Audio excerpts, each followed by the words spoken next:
देश हमारे साथ जुड़ने के लिए we now have some more breaking news coming away. Well, the death toll from the flash floods and landslides along the Nepal-Tibet border has risen to 165, with rescue teams now trekking to find more than 1,000 people still missing. Now, entire villages have been swept away in the disaster, and officials are saying that many of the missing are foreign tourists. The U.S. Geological Survey has attributed the catastrophe to a glacial collapse in the Himalayan region. Let me go across to my colleague Brian Thomas. Brian, you've been tracking these developments since the morning. We are getting an update regarding the death toll, and unfortunately, it keeps rising. Right now, it stands at 165 with over 1,000 people missing.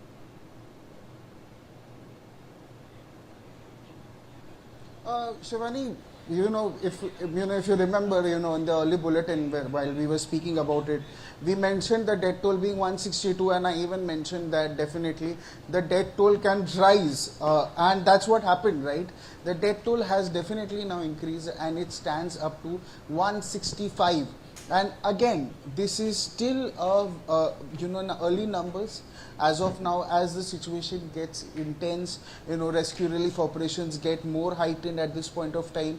Authorities ramping up their efforts. India sending help. Remember, India is also the first country to send any kind of help or any kind of relief materials to Nepal at the dire crisis. So definitely, as we are speaking, the death toll has increased. Unfortunately, 165 is the number.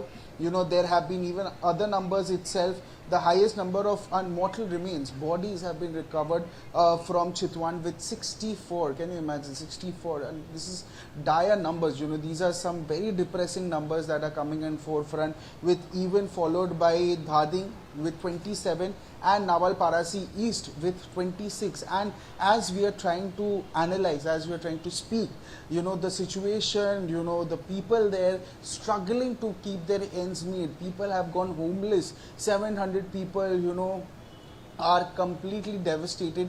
We will also be interviewing one of the tour operators who sent some foreign nationals to Nepal also in the next bulletin, so that we get more perspective about what exactly happened. They were sent to Nepal on the 24th, and they were en route towards Tibet itself. So clearly, we are trying to get voices from there. We are trying to understand the dire situation, why it happened, what it happened. And as we are also trying to analyze, the authorities are also trying to take a stock of the situation itself, how dangerous and how devastating it is becoming. Shivani.